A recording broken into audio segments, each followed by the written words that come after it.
نن چې محترمو زمونږ کوم وظیفه ده د ټینشن نه د نجات وظیفه ده، د پریشانۍ نه د نجات وظیفه ده، او د مشکل محترمو د حل کېدو وظیفه ده. ستا که مشکلات نه حل کېږي، ستا که حاجات نه پوره کېږي، نو همدا وظیفه نن شروع کړه. انشاءالله العزیز ستا به هر قسمه مشکل دا به ختم شي، ستا به هر قسم حاجت محترم دا پوره شي. دا وظیفه محترمو دا ښودلې ده مولانا بجلیګر رحمت الله علیه. هغه دا وظیفه ښودلې یا عزیزو د دې وظیفې ترتیب او د دې وظیفې طریقه کار څه وخت کې به کوو او څه وخت کې به دا وظیفه نه کوو، پوره ترتیب تاسو ته دا بیانومه. څوک هم چې محترمو په دې ویډیو باندې پوه شي، په دې ذکر باندې پوه شي، په کمنټ کې سبحان الله لازماً ولیکئ. انشاءالله العزیز ډیره زیاته فایده او محترمو کوي، ځکه چې یو سړی په ټینشن کې دی، په مشکل کې دی، پریشانۍ کې دی او دا وظیفه کوي. محترم الله پاک به ټینشن نه، پریشانۍ نه، مصیبت نه به نجات ورکوي. نو ستاسو د وجې د یو بنده یا د یوې زنانه مشکل حل شو، دا به زما او ستا لپاره ډېره زیاته لویه خبره وي. ویډیو د ثواب په نیت باندې مخکې شیر. بسم الله الرحمن الرحیم. شروع کوم د ډېر زیات بخښونکي او د ډېر زیات مهربان رب په نوم باندې. زه ګواهي ورکوم د دې خبرې چې د الله پاک نه علاوه د عبادت لایق څوک نشته. نبی کریم صلی الله علیه و آله وسلم د الله پاک بنده او د الله پاک رسول دی. نن چې محترمو زمونږ کوم وظیفه ده ډېره زیاته بهترین او ډېره زیاته اعلی وظیفه ده. ستا که حاجتونه پوره کېږي نه، راشي دا وظیفه وکړه. انشاءالله العزیز په 3 ورځو کې به ستاسو حاجات دا پوره شي. په 3 ورځو کې محترمو که ستا ته مشکل لري، ستا مشکل به په 3 ورځو کې محترمو دا به ختم شي. دغه رنګې پریشاني ده تا د ټینشن دی، د چا د وجې پریشانۍ، انشاءالله یقین په الله پاکو کې وظیفه شروع کړئ. په 3 ورځو کې به ستاسو هر قسم مسله محترمو دا به ختمه شي. دومره زوروره، دومره پاورفل وظیفه ده، تاسو به ته حیران شئ.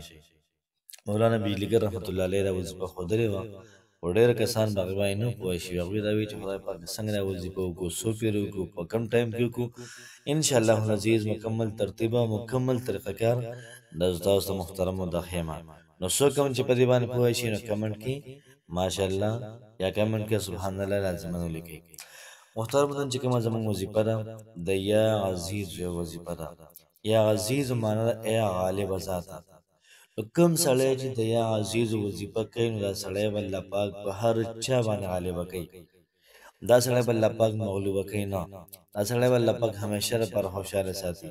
همیشه لپاره الله پاک به د انسان د ټینشن نه، مصیبتونو نه لرې وځي چې د غالب ذات ذکر کیږي او چې کوم لفظ ته وایي، کوم ذکر پکې د اثر و تاکیم پیدا کیږي. محترمو الله پاک ډیر زیات بخښونکی دی، الله پاک ډیر زیات مهربانه دی.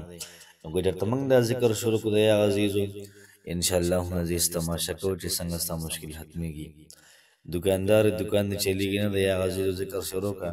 الله پاک به تعالی دکانداري دومره په ښکلې طریقې سره وچلوي ته به غالبه یې، ستا به دکان به راشي. محترمو دغه رنګ د رښتې حوالې سره مسله ده، نو هم د رښتې لپاره د یا عزیز وظیفه وکړه. تماشه کوه چې په ټولو باندې غالب راځي که نه راځي. بس وظیفه محترم او ډېر زیاته کمال ده.